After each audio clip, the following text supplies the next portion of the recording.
Big miss. Goes in. Backs away.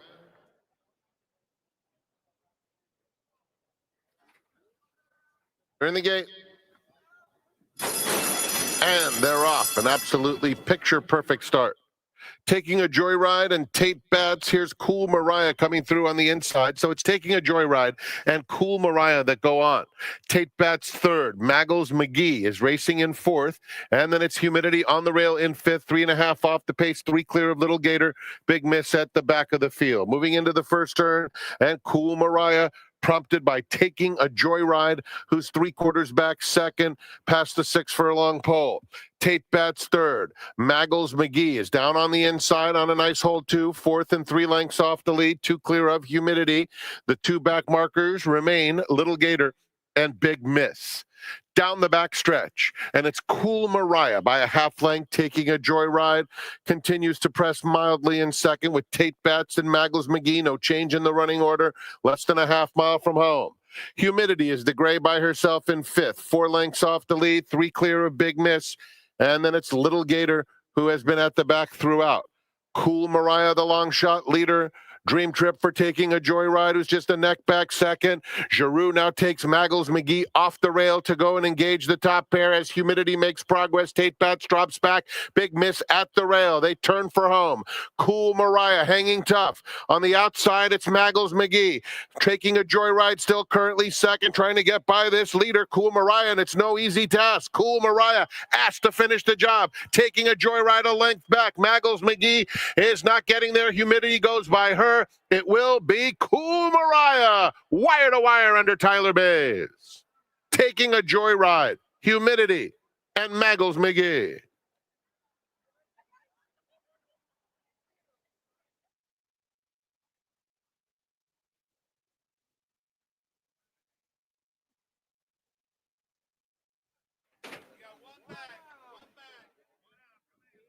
Three Georges.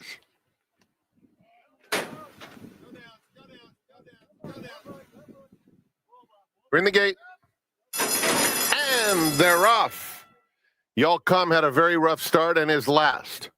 3 Georges is going to the front. No more ding-dongs, and Shady Appeal is racing in between those two. A gap of 4 to bid on the prize, and the heavy favorite, Y'all Come, will have to overcome quite a bit. It's No More Ding-Dongs passing the half-mile pole, leading by a neck, pressed by Shady Appeal. Those two into the far turn, 2 lengths in front of 3 Georges third. Y'all Come is fourth, 4 lengths off those 2 on the front end, and bid on the prize at the back of the field. No More Ding-Dongs and Shady Appeal continue to do battle to the quarter pole with 3 Georges, 2 back third.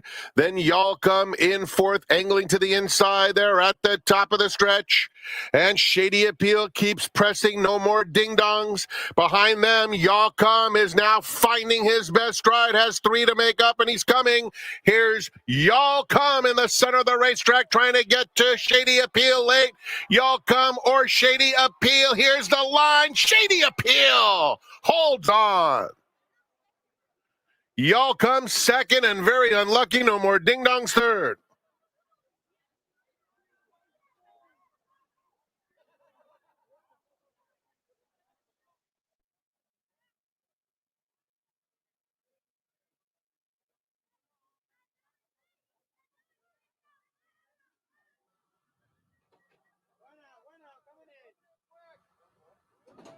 In the gate.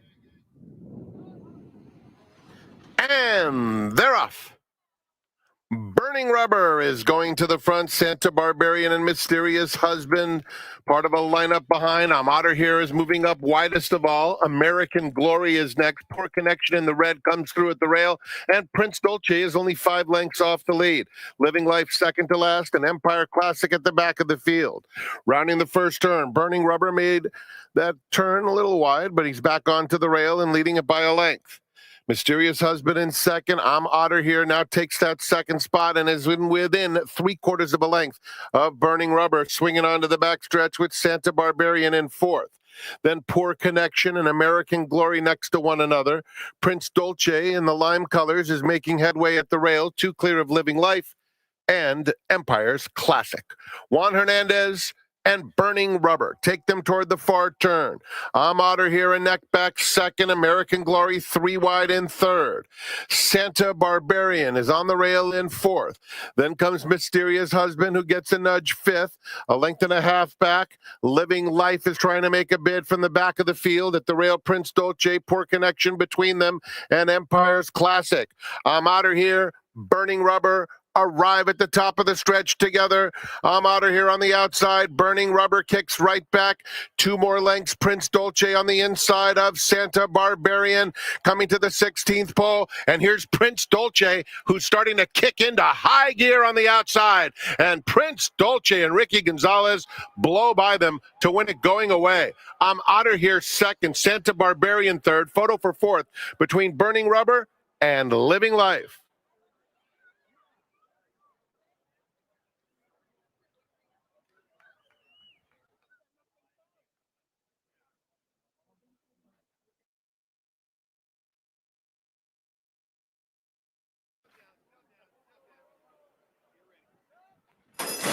And they're off.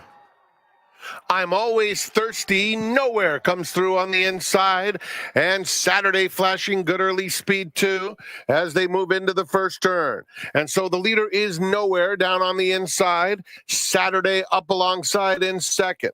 Then I'm Always Thirsty in the 3-path, and Silver Ice is fourth. Down at the rail, Imagineer Fight Back is second to last, 3 in front of Desert Hawk. Onto the backstretch, Nowhere and Saturday. I'm Always Thirsty and Silver Ice just behind. Another 2 back to Fight Back. Imagineer is next, and it's a big gap now to Desert Hawk. They're heading to the half-mile pole, and it's Edgar Payeras on the front runner, Nowhere. Passing the half-mile pole, 2 in front. Saturday in second. There's been progress from Fight Back between rivals and Silver Ice down at the rail. They move into second and third, respectively. I'm Always Thirsty wide and losing ground. Imagineer inside of him. And now Desert Hawk is starting to get involved in the race. He's now 10 lengths off them, picking it up just a touch. It's Nowhere. And the odds-on favorite Fight Back in pursuit with a quarter of a mile to go. A distance to Saturday and Silver Ice. They're at the top of the stretch. Nowhere tough. Nowhere drifts wide, trying to fend off Fight Back. That won't be easy, and it's not happening. Fight Back takes over, lights out. Good night, Irene. It's Fight Back by 3 over Nowhere, and the interesting part is the trifecta completer as they are scrambling for third. Imagineer leads that group. Fight Back jogs by 5, maybe a little less. Nowhere second. Desert Hawk from last to third, then Imagineer.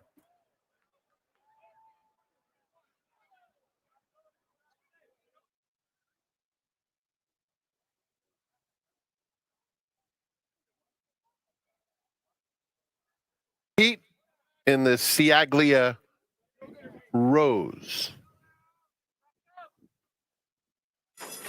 And they're off.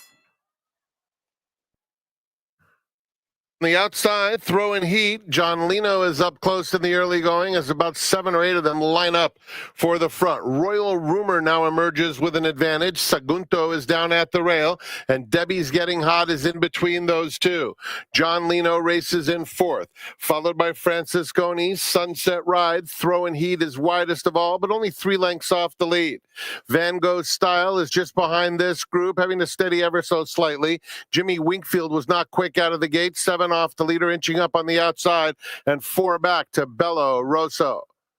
They're midway on the far turn. Sagunto, Debbie's Getting Hot in between horses. Throwing heat on the extreme outside is vying for command, along with Royal Rumor. It's another 3 back. Van Gogh Style is starting to pick it up in some traffic. And on the outside, Bello Rosso is coming with a run too. In front of him is Jimmy Winkfield. It is wide open in the 16th pole. Jimmy Winkfield is gradually getting to this quartet on the front end. And Jimmy Winkfield storms to the front late to win impressively. Photo for second went to Royal Rumor, who was just in front of Throwing Heat. Behind them, Debbie's Getting It Hot and an oncoming Bello Rosso.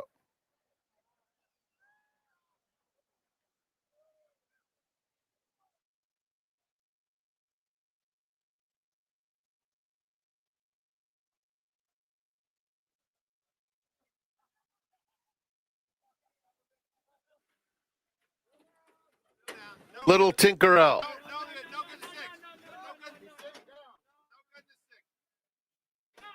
We're in the gate.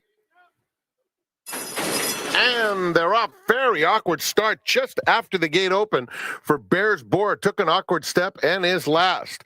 Little Tinker L is going to the front. Flamingo Star comes away in second. And My Cat third.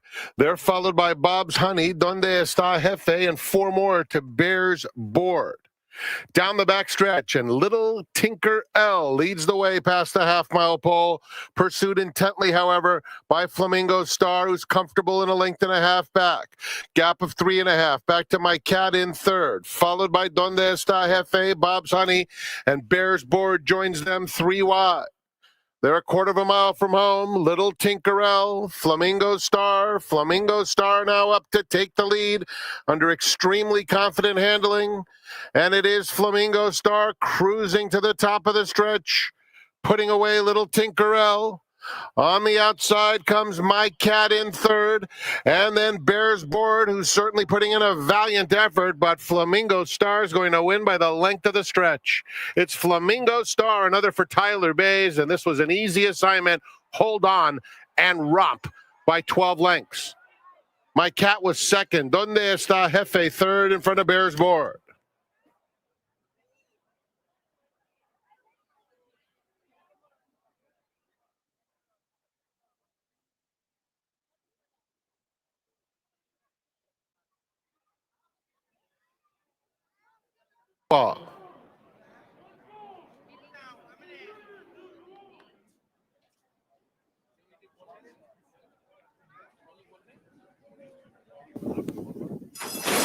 And they're off. Nice, clean, even beginning. Here's Gold Currency emerging now to take the lead. Sexy Blue came away in good order. Pavel is approaching. And down at the rail, here's Goodnight Nelly. And Goodnight Nelly sprints right up to battle for command. Clubhouse Cutie is now a close-up joint third. Troisième Etoile well spotted, 3 deep and 3 lengths off the lead. They're followed by Crystal Clean. Kiku Ride is now just inside of her. Petite Treat in the red in front of Edesia, 3 clear of Sexy Blue. Into the far turn. Good Night Nelly leads the way, pressed intently by Gold Currency. These two race around the turn together. Troisième Etoile, Clubhouse Cutie. Pavel is approaching in between those two. Then it's another 2 lengths back to Crystal Clean, who's angling to the outside, has to go wide, but starting to roll now at the top of the stretch where Goodnight Nelly has opened up a 3-length lead. A lineup chasing Clubhouse Cutie, Petite Treat down at the rail. Stymied is Kiku Ride in behind horses. In the meantime, Goodnight Nelly trying to hold off Petite Treat, and she cannot do it. Petite Treat storms to victory. Goodnight Nelly in a battle between Clubhouse Cutie and Crystal Clean.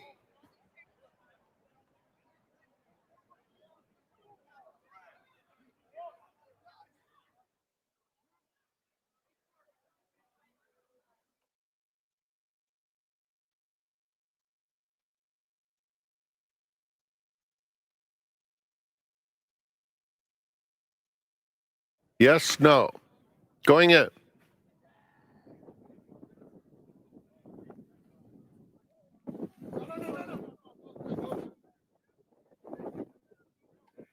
In the gate.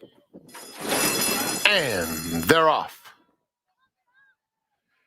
Annie Oakley is the first one out of the gate, tackled by Dad's Bad Bunny through the opening furlong. Conquest Sue joins them 3 right across the track. Here's Miss Hot and Cold ranging up into 4th, followed by Manhattan Beauty, 4 lengths off the pace.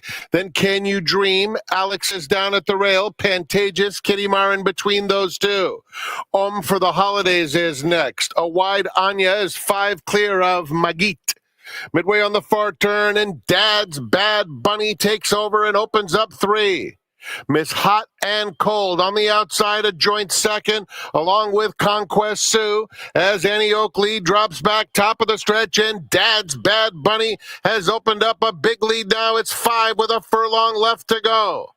On the inside, Conquest Sue is second. Center of the track, here comes Alex. Alex is really finishing with a flourish on the outside, has to get to Dad's Bad Bunny. Dad's Bad Bunny by 3. Alex is going to make it interesting, and Alex is going to win. Alex runs down Dad's Bad Bunny in the shadow of the wire. Miss Hot and Cold and Can You Dream?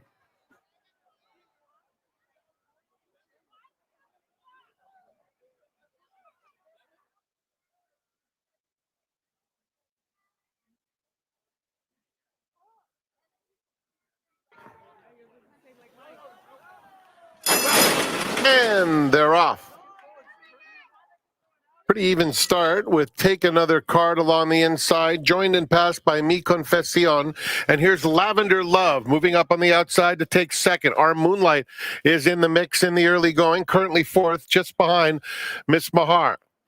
At the back of the field now are Take Another Card, a very wide Luby's Music, who also hopped in the air at the start. Not a fun opening quarter for her. And Katonia is in between those two.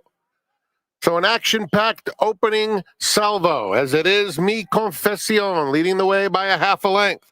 Lavender Love second. Our Moonlight is 4 wide down the backstretch, and inside of her it's Luby's Music. Then Take Another Card. Katonia is next, and 2 more to Miss Mahar. Half mile to travel, and it's Mi Confession leading the way. Has it by a length over Lavender Love, the well-backed runner-up in second. Down at the rail comes Take Another Card in third. Then Katonia, Our Moonlight on the outside, has lost a bit of ground as Katonia gets by her, coming toward the quarter pole. Then it's Luby's Music and another 3 to Miss Mar.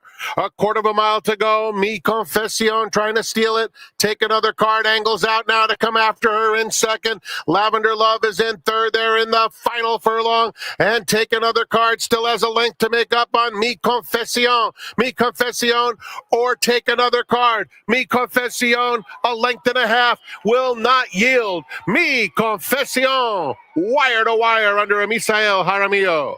Take Another Card was second. Lavender Love had good energy while finishing third.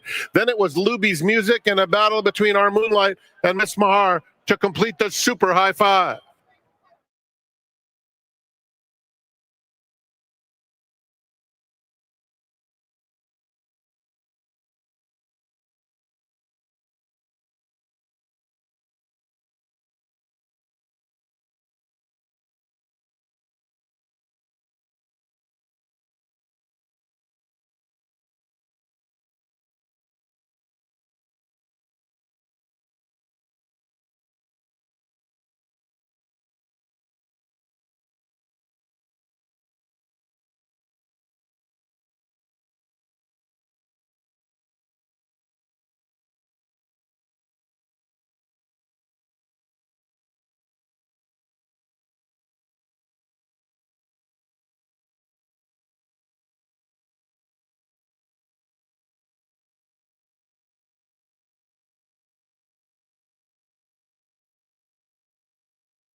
Hi, everybody, and welcome to a special Thursday card of racing here at the Great Race Place. That's right, we've got 4 days of racing. Today, tomorrow, Saturday, Kentucky Derby Day, and Sunday. And today's card is excellent, both in quality and in terms of potential. That's because we've got 3 carryovers. Have you heard we've got a coast-to-coast Pick 5 carryover? That's $68,000. We've got a regular $2 traditional Pick 6 carryover. That's $44,000. And we've got a Sunset Pick 6 carryover.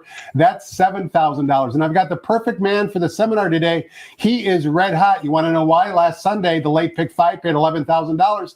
He and a couple of his cohorts hit that, so he's got a lot of money in his pocket. His name, Ken Shaw. Kenny, happy Thursday. Welcome to the seminar. Thanks, TQ. It's great to have you here. Now, you got a lot of skin in the game. You're an owner, you're a breeder, you're a horse player, but you love playing the horses. I do.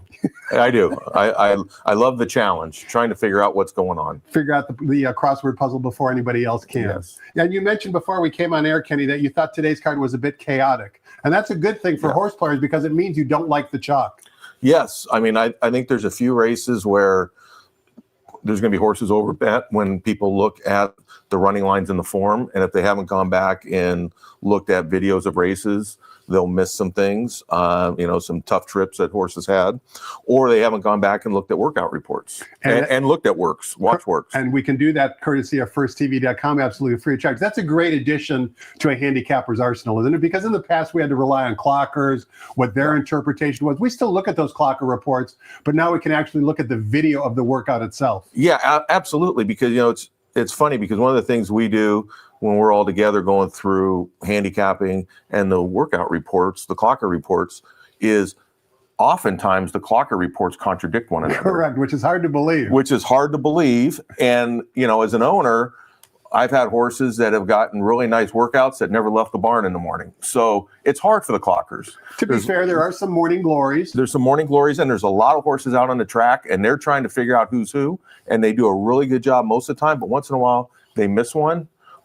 Or they just don't see something. And so having the additional XBTV, being able to watch the works that are out there, makes a huge difference. Speaking of a lot of horses, Kenny, on Saturday around 5:40 p.m. Pacific time, I should say around 4 o'clock p.m. Pacific time, they'll be running the 152nd running of the Kentucky Derby. There have been a couple of scratches. Let's take a look at the field as it stands now. You can see original number 13, Silac Tactic, has been declared out of the race, as has the original number 20, Full Effort, also declared out of the race. So that means 2 of the also eligibles, both 21 and 22, are now in the body of the race. The morning line favorite remains the horse on the rail, number 1, Renegade. I don't expect you, Kenny, to have a full, thorough analysis of the Kentucky Derby quite yet, but at first blush, I know you've taken a look at the field, as have I. Who would you maybe consider to be maybe one of your top 2 or 3 contenders? My top 3 contenders, Chief Wallaby. As is mine, believe it or not. We did not compare notes. We'll talk about a little bit about Chief Wallaby in a minute, but who else do you like in the field? I love emerging markets. What do you like about emerging market? So if you go back to the Tampa race, set aside the last race, the Pavlonian, you go back to the Tampa race, compare figures and watch that race against the grade 2 that most of those horses then went on to the Florida Derby. This horse was a second faster and just kept going and visually looked fantastic. And chased a really fast pace and closed. So I love that. Emerging market, I believe Flavian Pratt's in the saddle. And Flavian's in the saddle, not afraid to win a big race.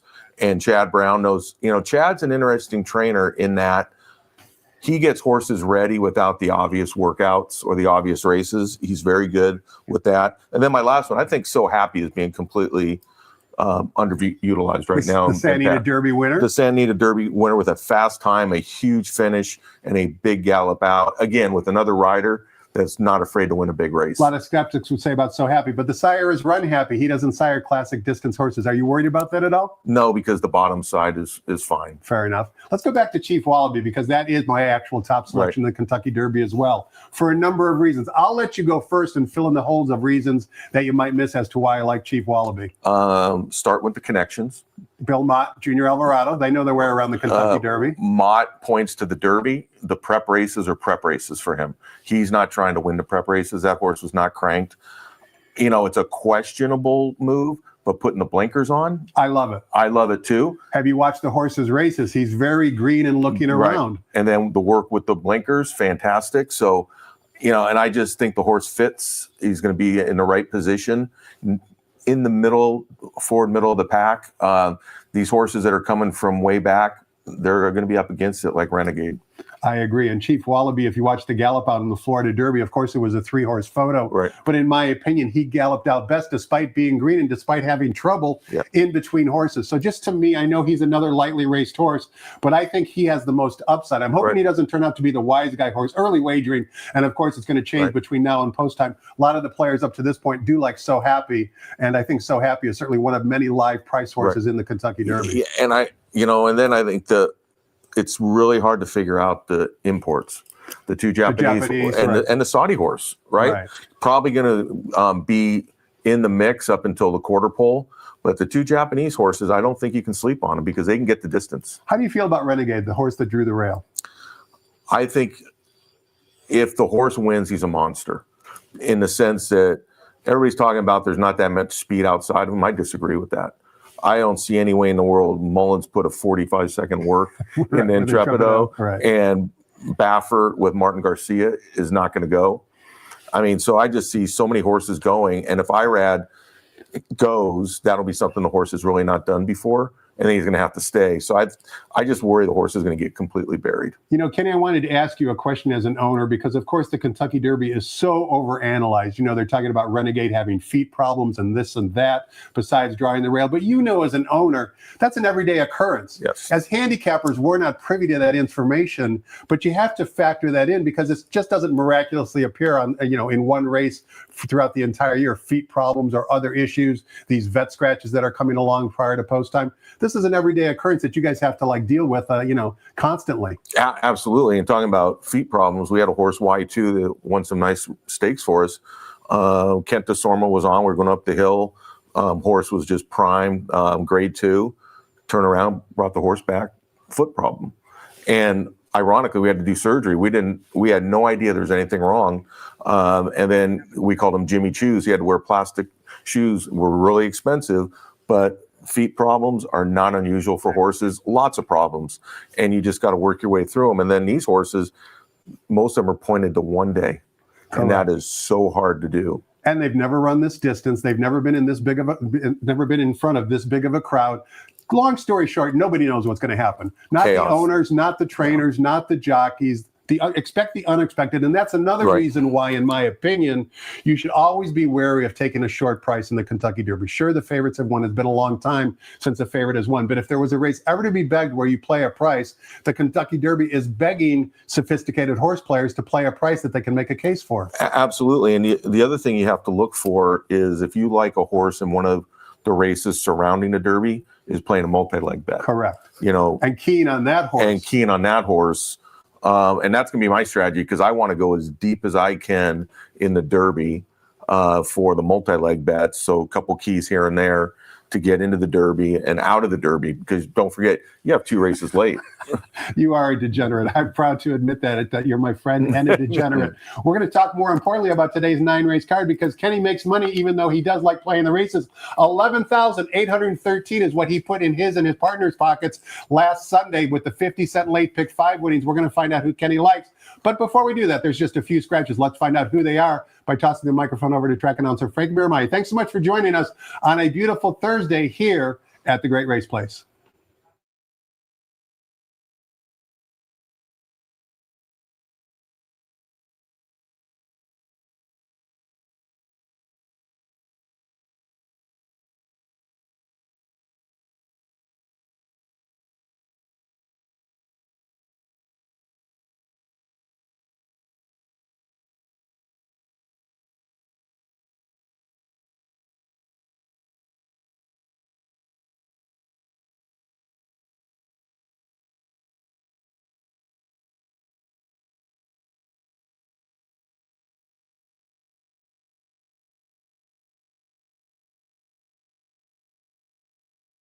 A very pleasant good afternoon, ladies and gentlemen, and welcome to Santa Anita Park, the Great Race Place. The track is fast, the turf is firm, and the rail on the turf out 30 feet. We have carryovers galore today, starting with the Sunset 6, $7,387, and the Coast to Coast Butter and Toast Pick 5, $68,707. The Sunset Six will start with Gulfstream's 6th, and the Coast to Coast Pick 5 with Gulfstream's 7th. No changes in our first race. Race 2. Just an overweight for number 2, So Bronx, 3 pounds over. In the third, scratch number 4, Universal Sound. Fourth race on today's card is the start of the $2 Pick 6 with $44,113 in the carryover. No changes. In race 5, scratch number 9, the also eligible Infinity Dream. The All-Turf Pick 3 is on races 5, 7, and 9. Turning to the 6th race, scratch number 4, My Man, Joe Roldan. And scratch number 10, Rowdy Bar Fight. 4 and 10 are out. Turning to the 7th race, no scratches or jockey changes. It's the start of the late Pick 3. Race 8 kicks off the $5 late double. No changes. And in the 9th, scratch 10, Fireman. 11, That's Miss Blame. And 12, Smoke 'em, Hot Girl. 10, 11, and 12. Out of the 9th, which offers super high five wagering. Enjoy your day at the Great Race Place. Remember, we have Coast to Coast Pick 5, starting with Gulfstream's 7th. That'll go off in about 52 minutes, and there's a huge carryover extra incentive to play the $1 minimum, low 15% retail-only wager, and the Sunset Six that is carried over maybe more times than not. That would be an interesting stat. How many times the Sunset Pick 6 has carried over since its inception? I would say very close to 50% of the time. Good luck with those wagers and our traditional Pick 6 today, as we have a special Thursday card of racing at Santa Anita Park and a very special guest with Tom Quigley, one of the many outstanding handicappers that we have in our Eddie Logan suite, hockey expert as well, aerospace industry legend. Ken Shaw is with Tom Quigley today.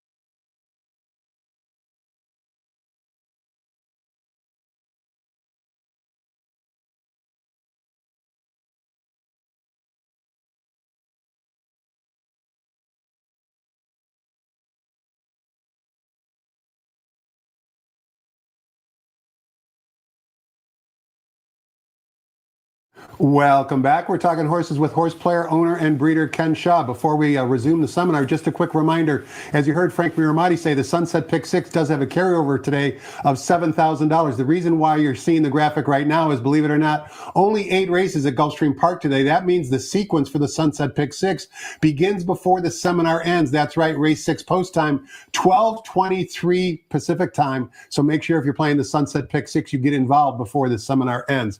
All right, Kenny, before we take a look at today's 9-race card, a question for you regarding that Pick 5 that you had on Sunday, because of course you did a great job of handicapping, but also you had to worry about how your ticket was structured. And to me, that's the biggest key whenever you put in a ticket trying to take down a pool, is how you structure your ticket. Where are the singles going to be? Where do you spread? How do you kind of, you and your group, how do you guys kind of manage that in terms of very, different opinions? Yeah, well, what we do is we take turns structuring the ticket. One person will structure the ticket usually. Using your ideas. And then whoever else is participating in the ticket will then provide their inputs. And ironically, in that case, our initial ticket was very large, as you might imagine. Of course, and usually it is. And there was a race that one of the other partners and I were adamant we only needed 2 horses in that race. So that cut our ticket back, by 2/3. Sure. And then we had a couple and keys. You turned out to be right. And we turned out to be right by a lot. I mean, those 2 horses were clearly the best in that race. But you also understand why, when you have multiple people looking at races, why there's different viewpoints, right? And good news is you get extra money. The bad news is sometimes you got to add extra horses. Or in some cases, somebody overweights something and you lose, right? Right. And then the other thing is, when we're playing multiple, like today, there's multiple carryovers. And if we're playing multiple of those carryovers, then you can hedge against each other, right? Where you can say, okay, we're going to single a horse in this race that you might not necessarily love. Right. So let's go deep on the other, and let's say on the coast to coast versus the Sunset Six. Right. Or the traditional pick six, because money management's a huge piece of this. When you look at those three carryovers of 5 race 50-cent bet, a 6 race $1 bet, and a 6 race $2 bet. Sure. How do you go play that and the upsides? More than handicapping, that's for sure. It is. And I will tell you, one of the things that I continue to learn in the game is money management and how to bet, more so than handicapping. Well, let's see if we can apply those principles to today's card, Kenny. Kicking things off in race number 1, which offers another popular wager, the 50-cent early pick 5. As you can imagine, we're fast and firm here in Arcadia, California. The turf rails today are at 30 feet. And in race 1, this race is for fillies and mares going 1 mile of the turf course. $25,000 is the claiming tag. We've got a field of 7. The current betting choice at 5-2 is number 4, Candy Bar from the George Papapadromo barn. The good news is Mr. Papapadromo is very lethal off the claim. The bad news is his barn's a little chilly right now. How'd you see race 1? Yeah, I saw race 1 going through the 3 horse, actually. That horse is probably the only horse in the race that is going to finish, and it's dropping, and so dropping back in with the rest of these horses. The other horse I really, really like is the 1 horse. She's splendid. Yeah, she's splendid. Throw out that last dirt race, and you look at the 2 previous races, that horse is right there. Obviously, you're getting Lascano back from Juan, but I think those, from a multi-leg wager, you got to go deep here, I think. But the 3 horse to me is the one that's going to close, and you're going to get some speed from the 2 horse, more than likely to chase down. So that's the way I see the race. Papadromo has been a little bit cold. He was on fire for a while. I'm not sure that horse wants to go the full mile. You make a good point about number 1, She's Splendid, your second selection, Kenny, because you well know, as an owner and horse player, sometimes you have to be willing to excuse a horse's bad performance. And like you, I'm willing to do that because that last race, as you mentioned, was on the main track, now back on turf. Juan Hernandez already in Kentucky at Churchill Downs. That's why Abel Lascano gets the call back, but is taking action at 8-1 on the board. 3-1 in the first race for our seminar guest, Ken Shaw. Let's take a look at race number 2. It's the first baby race of the year here in California. This race is for maiden special weight Calbred, 2-year-old fillies, sprinting 4.5 furlongs in the main track. Excuse me. Also, race 2 begins the popular 50-cent early pick 4. We've got a field of 7. The morning line favorite down on the rail, number 1, Lahui Princess at 6-5. Also, welcome back, excuse me, to the jockey for number 6, Potica, Adrian Escobedo, who's been sidelined for about a month or so with an injury, now back in the saddle for his main man, Ryan Hansen. Before we get your thoughts on the race, Kenny, no form to look at. So we mentioned FirstTV.com. Let's take a look at a workout for a few of these runners. First of all, here's Lahui Princess. You can see the quicker workmate is Dream Quest, who's also in race number 2. She'll be wearing saddle cloth number 5, and you can see she's very quick. She was a little green coming out of the gate, and she's well off the rail, but she does have a lot of early speed. Lahui Princess, on the other hand, doesn't have a whole lot of early speed, at least in this workout, and does draw the rail this afternoon. So as we continue to watch the workout, I'm a bit surprised that Lahui Princess is the morning line favorite at 6-5, particularly such a heavy morning line favorite. And you can see Lahui Princess here tries to make a little bit of a dent into that lead that Dream Quest has, but Dream Quest keeps right on going, even though she's caught wide. So a good workout for both of them. Probably favorite. My preference would be to Dream Quest when we're watching this workout video, but that doesn't necessarily mean that she's going to win the race. Also, there's one other workout I want to show before we get your thoughts on the race, Kenny. That would be for the filly on the bottom, Pay One More Dream. This was also a team main track gate drill, and Pay One More Dream is on the outside wearing the yellow vest. Now, keep in mind, just look at the visuals of these two workers working next to each other.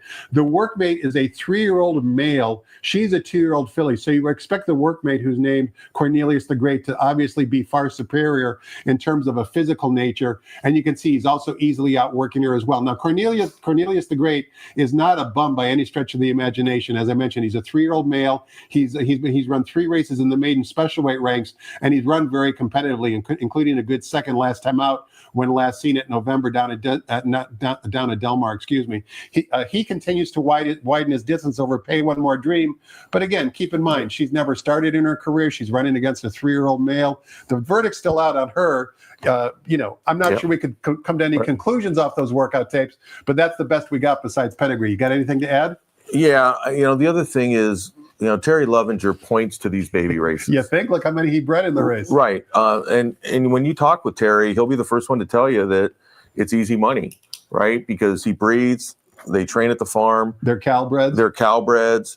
And how do you get to these races early? Because most of us take our time with our babies. And look at the purse, $65,000. And it's real money, plus the Breeders' Awards and everything else you get along the way. I do like the 5. I like Dream Quest.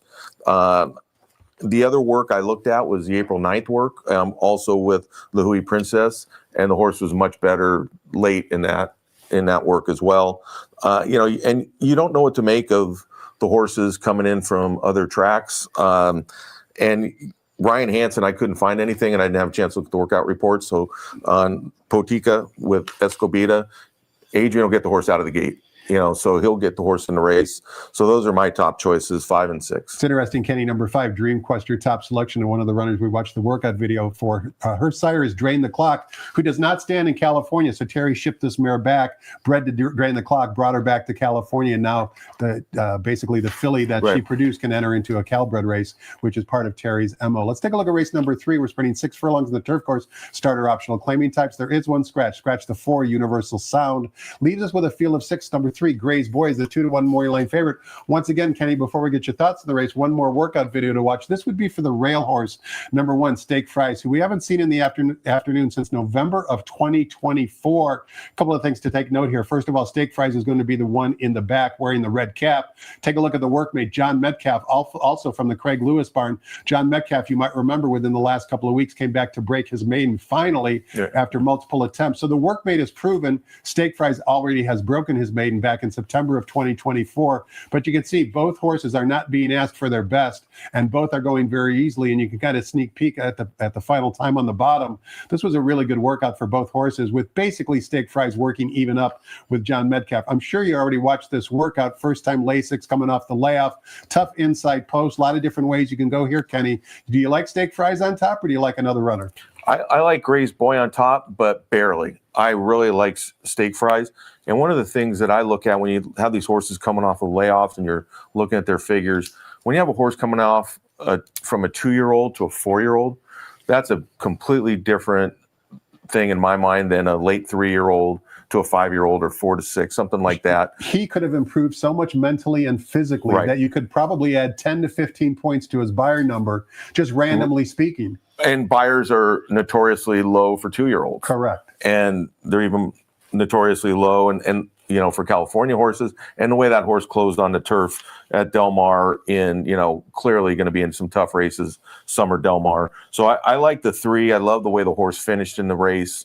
Not truly asked, but Steak Fries is my underneath horse, and I will put it in some multi-race wagers as well. We've been talking about carryovers. Race number 4 begins the one that we're all looking forward to. It's the start of the $2 traditional pick 6 here at St. Anita with a $44,000 carryover, and it is not an easy sequence. Beginning in race 4 for $5,000 claimers, fillies and mares, 5.5 furlongs on the main track. Jesus Urango saddles 3 in here, including the favorite on the bottom, number 8 Falabella, who's even money on the morning line. Give us your thoughts on race 4, Ken. It's a coin toss. It's a chaos race. It's a chaos race. I'm leaning actually more towards the 4 and the 6 over the 8. You see the 4 Seize the Image.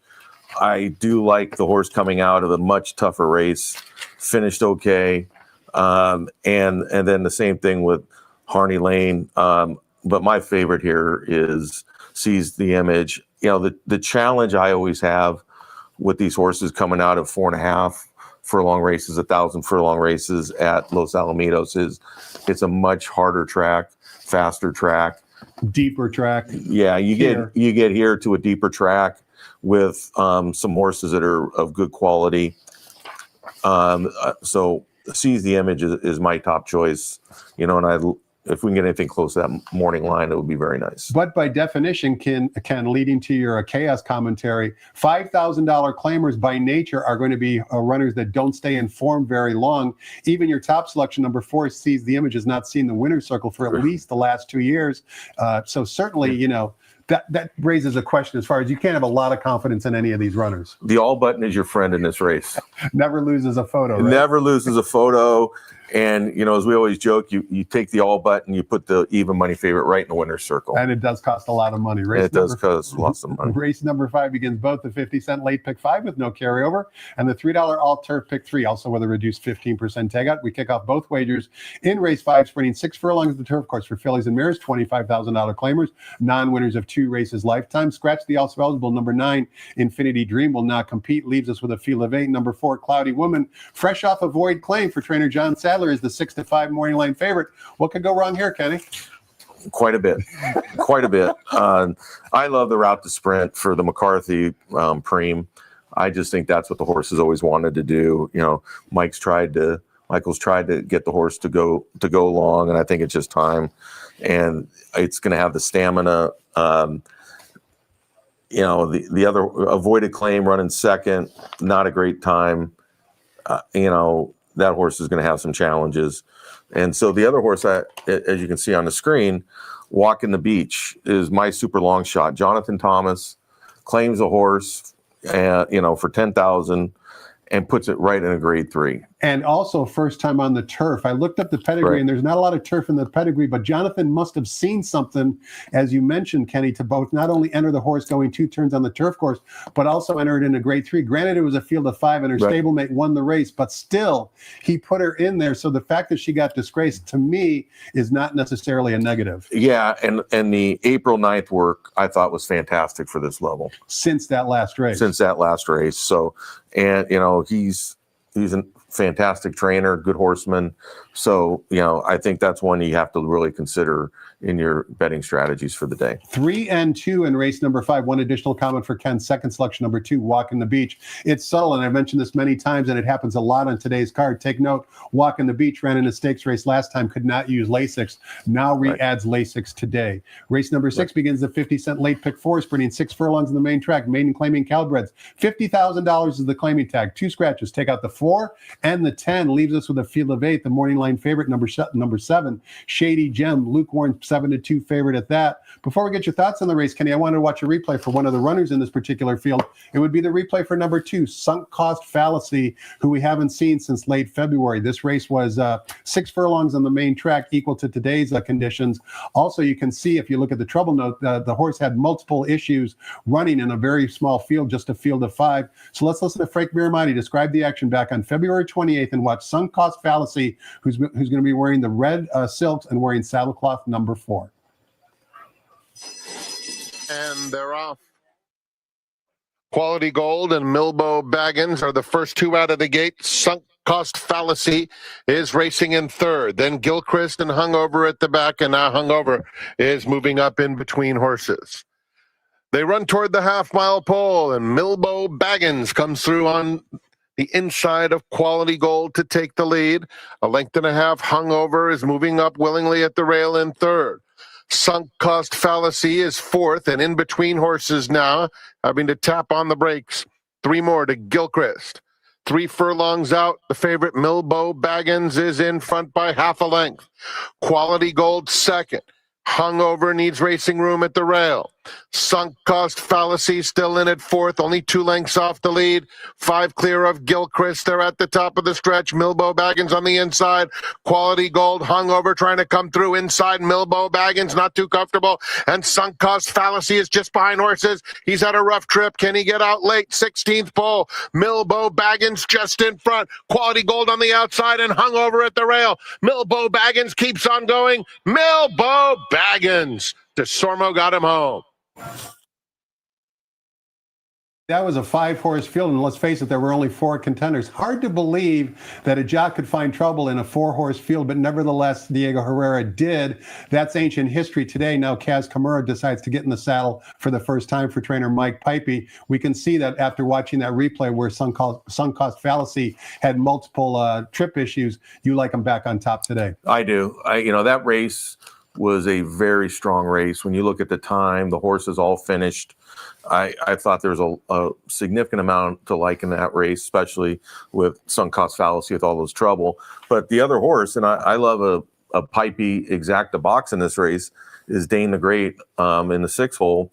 Coming off a long layoff, coming from turf to dirt. The 2 horses have been working together. Arguably, the 6 has been outworking the 2 a little bit, but I think those horses are the 2 best. And then when you look at what's the morning line favorite, Shady Gem, yes, it won its race, but it was all out. It was all out, going 5.5. I'm not sure 6 furlongs is his friend, and he's going to get a lot of pressure along the way. And Kenny, I'm going to ask you to put your owner hat back on, because at this time of year in late April, you can see this race number 6 is for maiden Caldbreds, 3, 4, and 5-year-olds. The 2 Mike Pipey runners are 4-year-olds. Some of the major contenders are 3-year-olds. At this time of year, I think you would agree with me that extra year of maturation and physical development certainly works in horses that are 4-year-olds' favor. Yeah, absolutely. I look at it, by the time you get to maybe late summer, but certainly fall is when they start evening up. But at this point in time, a 4-year-old traditionally is much, much stronger. Race number 7 begins at $3 late pick 3, also with a reduced 15% takeout. We're back traveling 1 mile on the turf course for fillies and mares, allowance optional claiming types, non-winners of 2 other than. Good field of 8 here. A lot of different ways you could go. Number 1, My Perfect Wave, dropping back out of Graded Stakes Company into an allowance optional claiming company, is the 2-1 morning line favorite. 8 ways you can go here, Kenny. Which way are you going and why? I'm taking a flyer. You should. I am. I'm going with I'm a Joker. The 2 horse. Another one re-adding Lasix. Another one re-adding Lasix. Major cutback in distance for a breeding that I've always thought Practical Joke is a fantastic sire, but rarely do its offspring go much more than a mile. And I think that's what this horse wants to do. You get Barrios, very, very cagey, in a very, very tough race. So I could see this going a bunch of different ways. I mean, this is arguably one of the more difficult races on the card to handicap.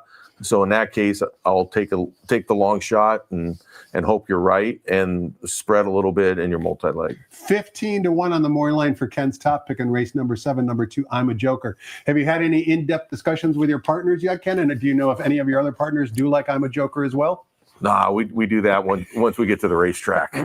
You came straight from home into the studio today. Right into the studio Got today. plenty of time before the Plenty pick 6 of time. starts. Race number 8 begins the $5 late daily double, also with a reduced 15% takeout. This race, we're spreading 5.5 furlongs on the main track for fillies and mares, $10,000 claimers, non-winners of 2 races lifetime. We've got a field of 8. The morning line favorite, number 6, Betty Pack from owner-trainer Steve Miotti's barn, returning off the layoff. This race should put a smile on your face, Kenny, because a couple of these exit a race that you own the winner, specifically Syntax. Both number 1, Keep the Pobbles, and number 4, Molly Jensen, exit that race that Syntax won and got claimed out of. You like one of those 2 runners, or are you looking elsewhere in race 8? I like Molly Jensen a little bit, but the Miotti, it's a typical Miotti move. He owns the horse, spent on a long layoff, brings it back at a reasonable price, and in this case, he does something unusual in that he puts 2 fast works in the horse. Very unusual. So he's either setting it up so he can get him off the books, or the horse is going to win by the length of the stretch.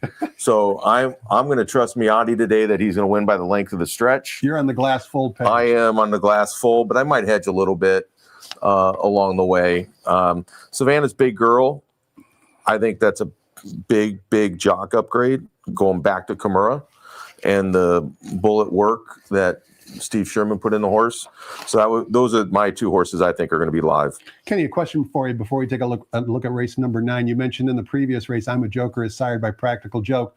I've mentioned many times that you're an owner and breeder. How important is pedigree for you when you're deciding either for a mating or perhaps if you're looking at a sale to perhaps buy a purchase? Like what percent of importance is pedigree? When you are breeding, that's pretty much what you have to go on, right? The actual pedigree, how they match up, And then you got to also look at stature of the horse. Sure. So if you have a small mare, obviously you want a bigger sire.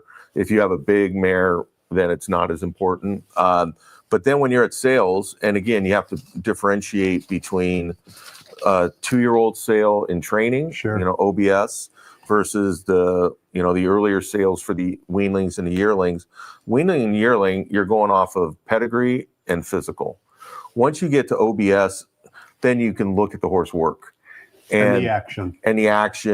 And you get to, obviously inspect the horses as well. So pedigree kind of isn't quite as important, especially the level we play at, right? We're not buying the $1 million horse, $10 million. the $10 million horse where you're buying the horse for, frankly, yeah, you want to win the big races, but you have residual value. Of course.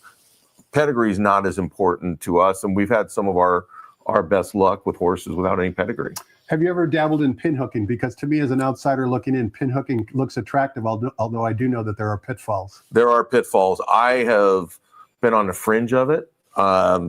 And I was starting to think about getting involved. And then when I retired and went to a fixed income, a pensioner, as well as COVID hitting, I backed off that, but I'm starting to look at it again. Pin hooking is like the stock market. You buy a relatively light, young horse, I should say, Right. and hope that you can sell it maybe in 6 months or a year from when you purchase it.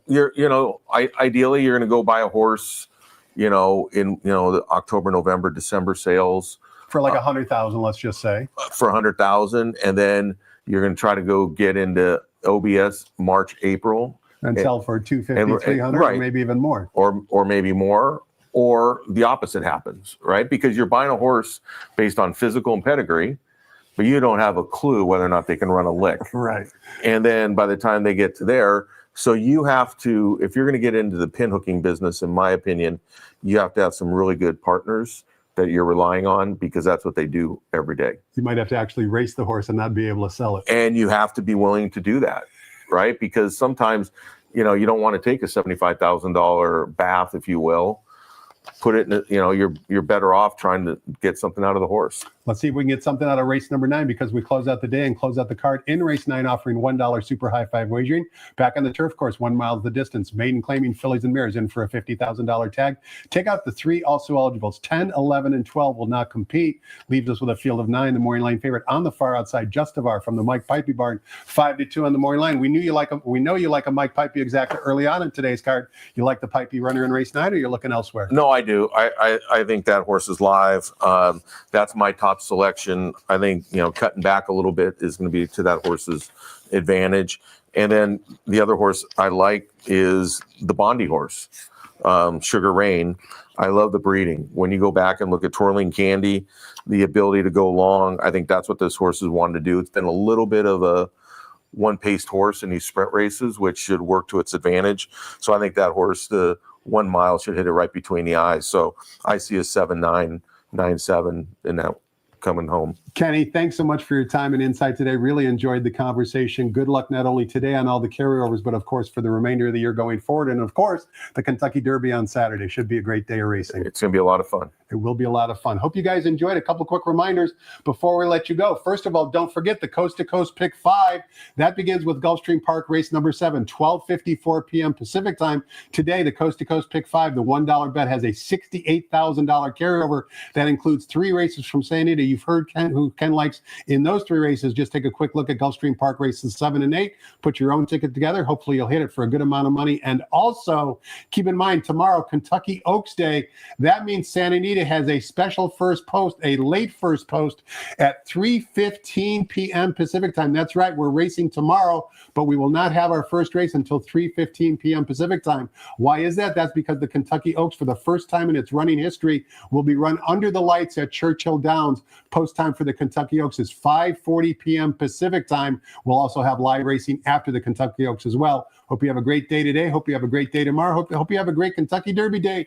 We'll be back again tomorrow to talk about the Kentucky Oaks and tomorrow's card. Hopefully we'll have some carryovers then. Thanks for watching, everybody. Have a great day and good luck.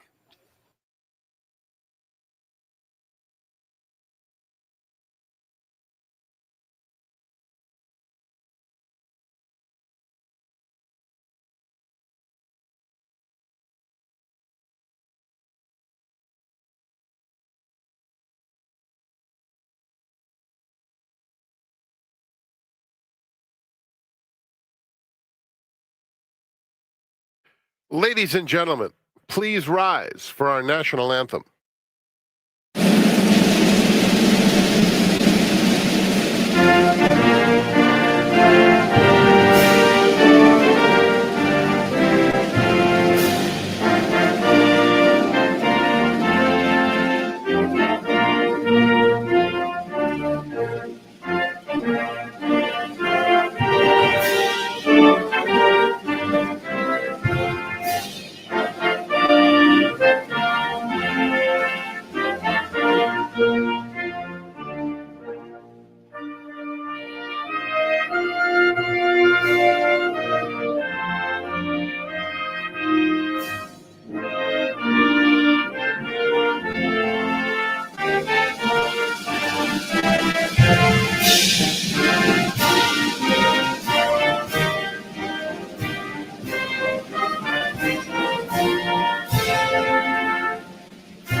Good afternoon, ladies and gentlemen, and welcome to Santa Anita Park, the great race place. The track is fast. The turf is firm. Those track conditions brought to you by John Deere. Rail on the turf out 30 feet. Here are the changes.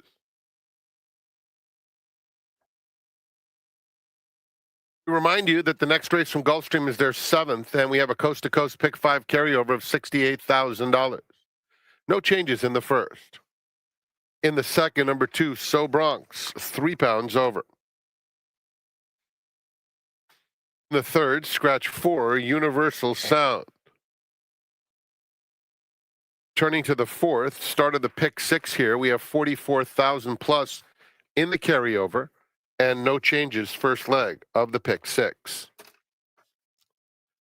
In race 5, scratch 9, Infinity Dream. All turf pick 3 on races 5, 7, and 9. In the 6, scratch 4, My Man Joe Roldan, and 10, Rowdy Bar Fight, 4 and 10 out of the 6. In the 7th event, late pick 3 for $3. Just a blinker note, 8th race starts the late daily double. No changes in the 8th. And in the 9th, scratch the also eligibles, 10, 11, and 12. Enjoy your day at Santa Anita Park. Super high 5 wagering offered on the last.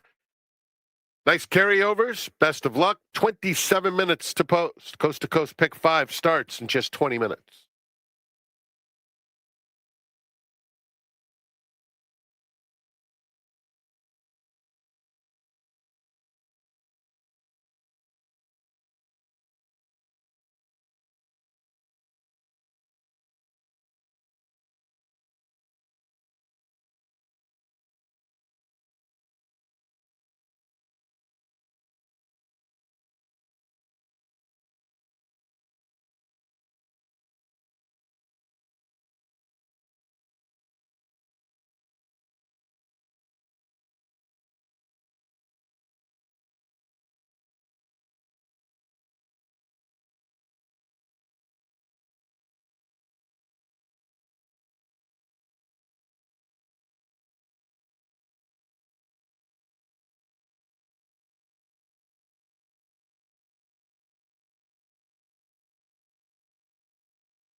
Hello and welcome to Santa Anita. You're not used to seeing us on a Thursday, but we've got bonus racing for you all day long. I'm Millie Ball along with Michelle. You will be taking care of things today. Michelle, we have the rail out at 30 feet with that turf course being firm today, and we are fast. Absolutely. We had perfect weather conditions all week, Millie, so no surprise at that. 7 horses line up for race number 1 here. I think it's an intriguing event, open 25 claimers, and I don't have your current favorite in my top selections. You do not. You went 3-7-4-2 and you left the 6 off your ticket. And guess what? So did I. Did you? I went 7-3-4. Richie Balta's over here eyeballing us from the back. I mean, look, I ended up with the 3 Cameron Slaw on top for Neil Drysdale. I wasn't in love with the work that we saw, but I just don't feel like she's ever a spectacular workhorse. Yeah. So I just kind of, she's 6 years old. I'm going to go by race record instead. She is dropping back to a level that she's already cleared this condition. She had 3 subsequent races, and I felt like 2 of the 3 of them were pretty darn good. So the one that she didn't run great, she faced males that day. So I give her an excuse. And to me, this looks like a good group for her to tangle with at a level she's capable at. Yeah, I know that Armando Ayuso is excited about her chances today. With that maintenance work that she had on the 24th of April. The only thing I would say is that the rail being out today at 30 feet, it sort of goes against her style. She comes from off the pace. Candy Bar, who I was tossing back and forth between Cameron Slough and Candy Bar, she has probably the speed that would help her out more on the stretch out. The only thing about her, I don't know, Michelle, if you saw her workout, but she kind of carries her head high up. Yeah. Yeah, she does. Again, though, I feel like when we're talking about 5, 6, 7-year-old horses, I give them a lot more leeway on what they look like if they look like that all the time. It's not like she hasn't figured out how to stretch out, right? And, reach out and run. She just is a horse that runs with her head up in the air. That can indicate a few things, but George Papapadromo, though, picked her up off the claim and for 35% first off the claim. Huge number there for Georgie P.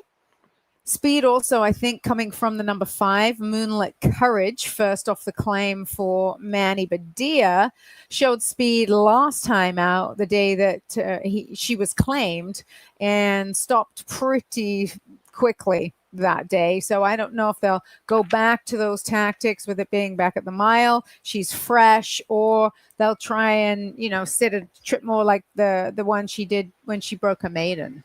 The day that she broke her maiden, it was over at Los Alamitos. It was just a 5-horse field that day. And I felt like, I felt like it was okay effort. It was what you'd want to see from her going to Los Al, because they'd already dropped her to 20 here and she hadn't been able to deliver. I see, they put her in theory, the right spot, the lowest non-2 that we had, and she didn't run any good. Trying grass for the second or third time. Her other 2 grass races were not great, but they were against vastly tougher horses from a level standpoint. It's not like we have a 10 or a 15 non-2 on the grass. You got to go at this level. However, it is open company. So that's the biggest drawback to me, is it's not a non-2 at all, which we do right 25 non-2s. They're trying open 25s. This is going to be a test for her. My top selection is a 7. That's Lady Rider, and I'm happy to say she got best turned out. She does look really good. But I just felt like, she's a versatile filly. Toss her last race. It was on the dirt. She sits close enough that I think with the rail being out, she should be able to sit a good trip in here. So she's 7-2 right now. She's super consistent, right? 9 starts, 3 wins, 3 seconds and a third. That's the kind of filly you want to own. Yeah. And Vlado, he's pretty 50% for the meet, right? Pretty consistent. 32% for the year. So go, Vlado, go. 11 minutes to go until our opener on this Thursday afternoon. And by the way, Pick 6 carryover over 44,000, a carryover in the Coast to Coast Pick 5, and the Sunset Pick 6. What more could you ask for on a Thursday of racing?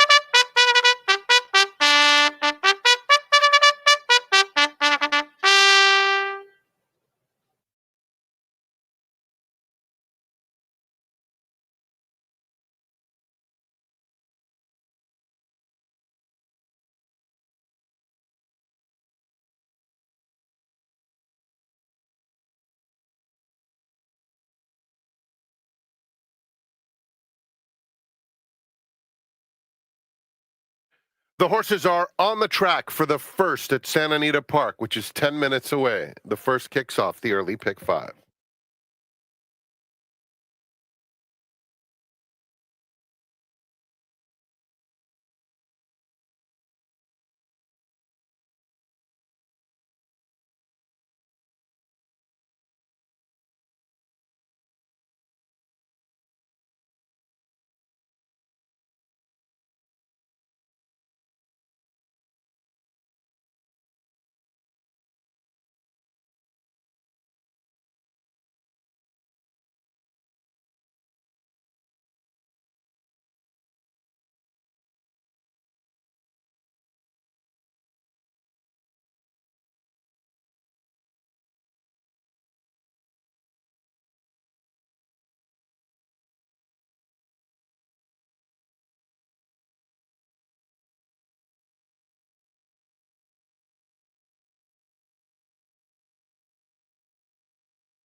Horses have reached the starting gate. It's post time.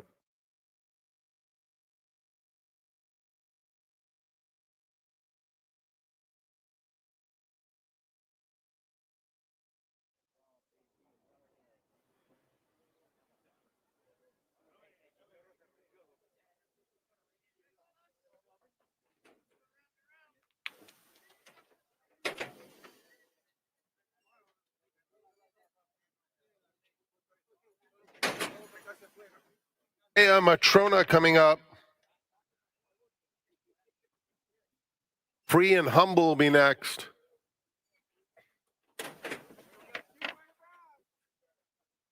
Cameron Slough. Lady Rider. Again.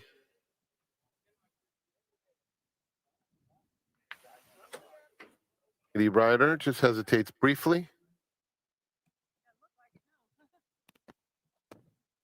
Bring in. Nope, not yet. He's the 2-1 favorite.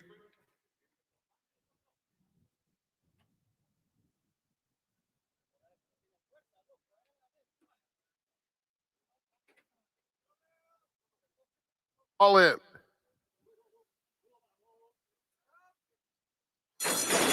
And they're off. Moonlit Courage is going out for the early lead. Lady Rider has a bit of early interest. Free and Humble is down at the rail. Dea Matrona in the pink colors is tugging into contention, and then Candy Bar, followed by Cameron Slough, and She's Splendid. Moonlit Courage is the long shot in front, rounding the clubhouse turn with Dea Matrona second. Free and Humble is down at the rail, and Lady Rider is close up, just 3 lengths off the lead. Then Candy Bar between horses, followed by She's Splendid and Cameron Slough. Moonlit Courage down the back stretch leads a length and a half.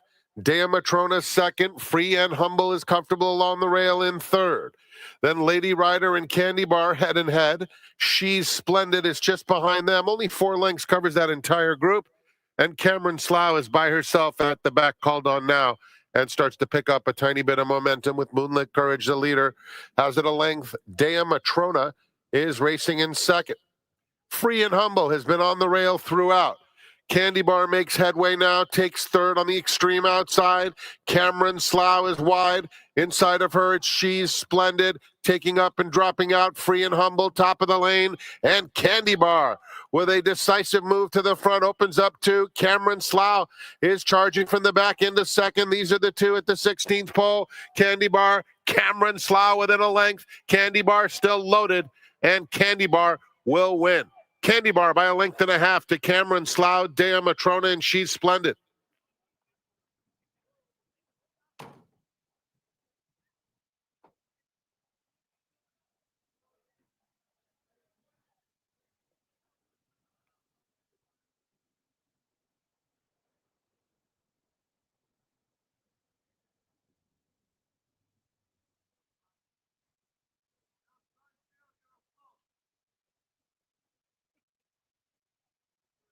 Number 4, Candy Bar was first. 3, Cameron Slough second. 6, Dea Matrona third. 1, She's Splendid fourth.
Moving into the winner's circle is Candy Bar, a 6-year-old bay mare by Constitution out of Sugar Babe.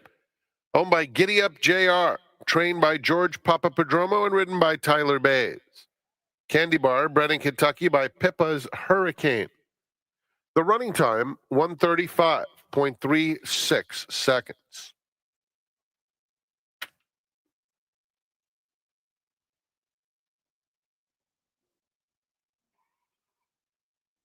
Up next, race 2.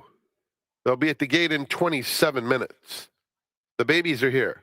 This is the first 2-year-old maiden race at 4.5 furlongs of the season. Welcome. Cy Games is an official sponsor of Santa Anita Park. Cy Games' mission is to bring you the best in entertainment through games, animation, comics, and more. For more info, go to cygames.co.jp.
All in.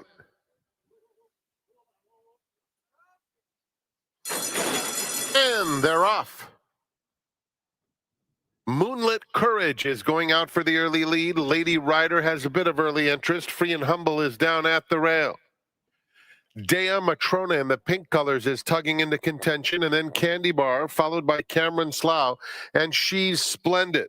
Moonlit Courage is the long shot in front, rounding the clubhouse turn with Dea Matrona second. Free and Humble is down at the rail, and Lady Rider is close up, just 3 lengths off the lead. Then Candy Bar between horses, followed by She's Splendid and Cameron Slough. Moonlit Courage down the back stretch leads a length and a half. Dea Matrona second. Free and Humble is comfortable along the rail in third. Then Lady Rider and Candy Bar head and head. She's Splendid is just behind them. Only 4 lengths covers that entire group. And Cameron Slough is by herself at the back, called on now, and starts to pick up a tiny bit of momentum with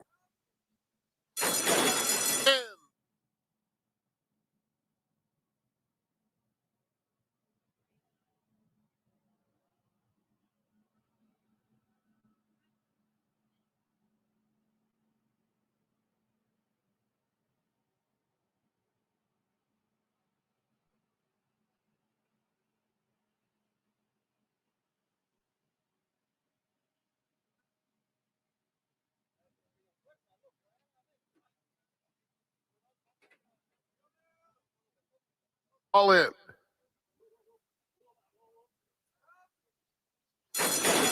And they're off. Moonlit Courage is going out for the early lead. Lady Rider has a bit of early interest. Free and Humble is down at the rail. Dea Matrona in the pink colors is tugging into contention, and then Candy Bar, followed by Cameron Slough, and She's Splendid. Moonlit Courage is the long shot in front, rounding the clubhouse turn with Dea Matrona second. Free and Humble is down at the rail, and Lady Rider is close up, just 3 lengths off the lead. Then Candy Bar between horses, followed by She's Splendid and Cameron Slough. Moonlit Courage down the back stretch leads a length and a half.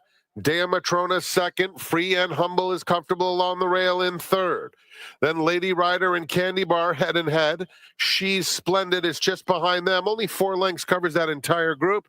And Cameron Slough is by herself at the back, called on now, and starts to pick up a tiny bit of momentum with Moonlit Courage, the leader. Has it a length. Dea Matrona is racing in second. Free and Humble has been on the rail throughout. Candy Bar makes headway now, takes third on the extreme outside.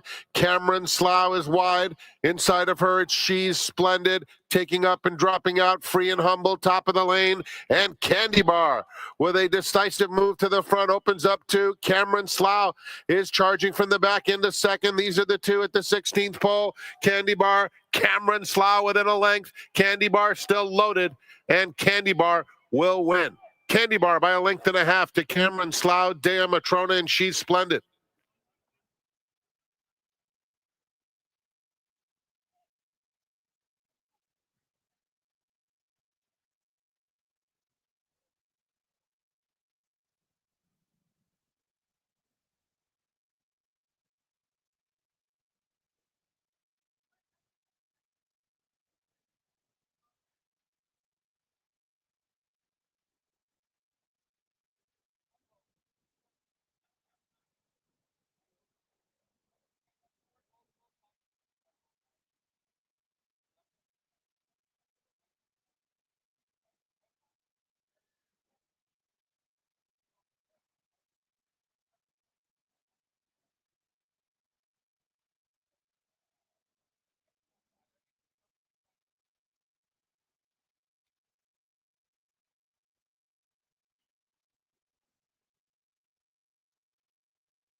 It's in our very nature to find exhilaration in the new, to seek the excitement of the unexpected. an endless yearning to experience what lies beyond the everyday.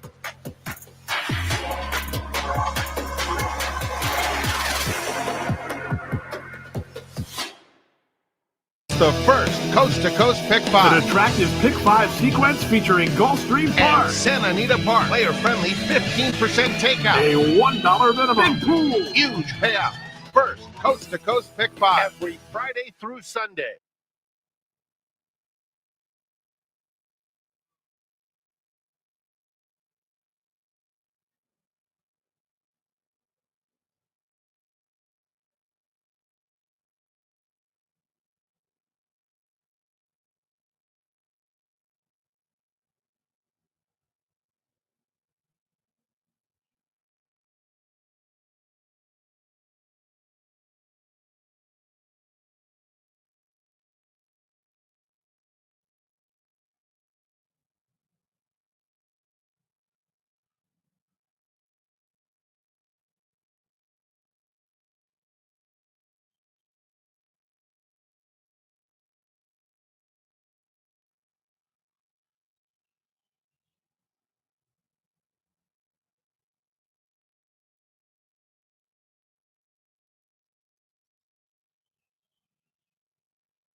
Well, we bring you back just in time for the very first baby race of the year. We've got 4.5 furlongs as the distance. That's where they start. And then as they continue to race and get a little bit older and more seasoned, the distances extend, Michelle. Yep, love to have baby race time over here. And you can see we generally start off our season with Calbreds, and we have done just that. We got boys on tap for tomorrow, so looking forward to that as well. As far as this group goes, Millie, we do have a couple of works to show you. One of them does involve your current 2 to 5 favorites, so you can see why yourself from visual standpoint. That's her on the outside, the chestnut horse. Now on the inside is actually the rail horse, Lihu Princess, working alongside of her. And you can see she just kind of scampers right away from Lihu Princess.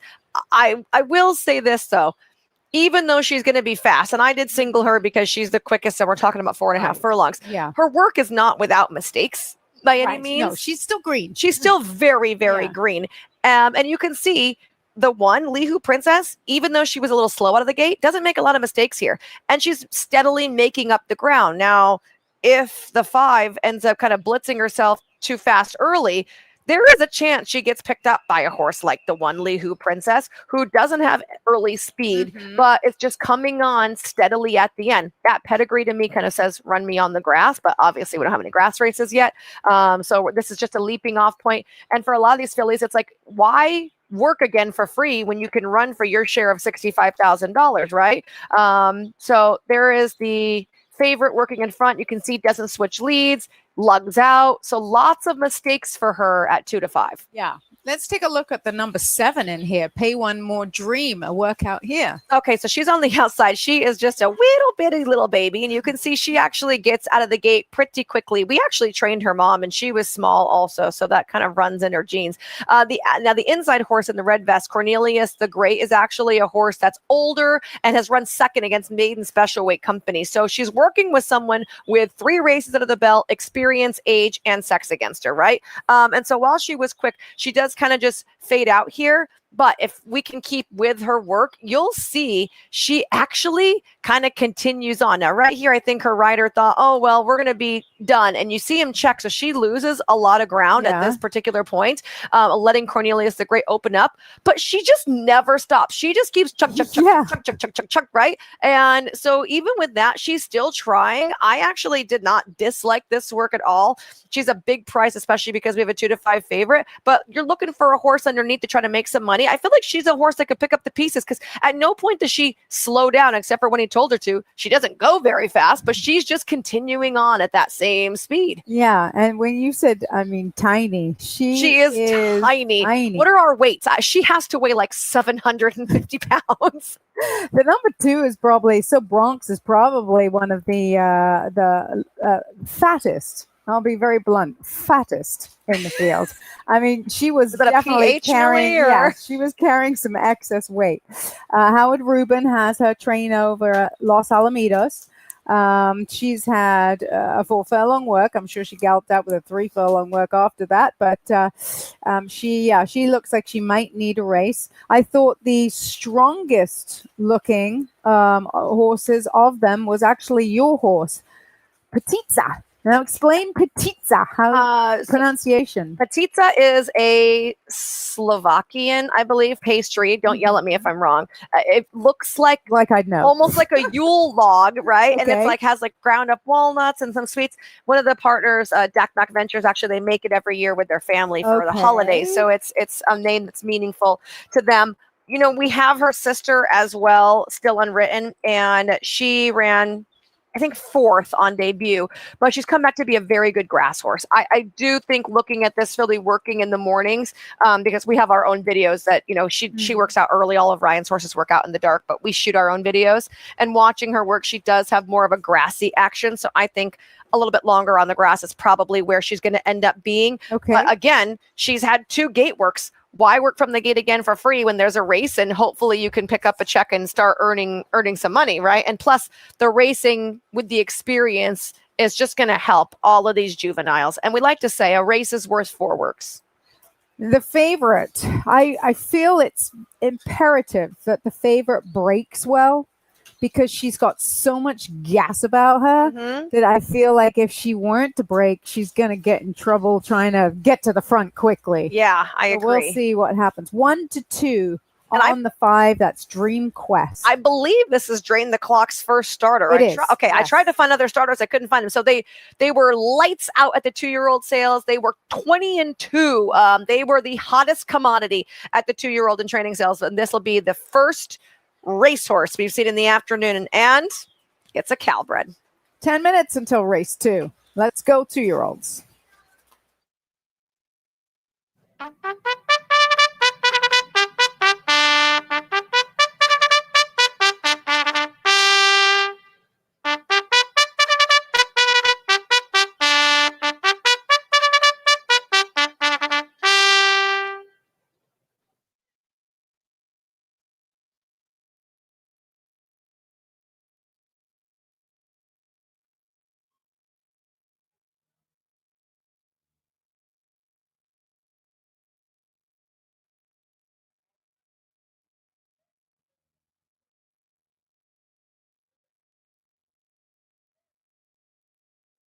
On the track for race number 2, which is 9 minutes away. It's the start of the early pick 4.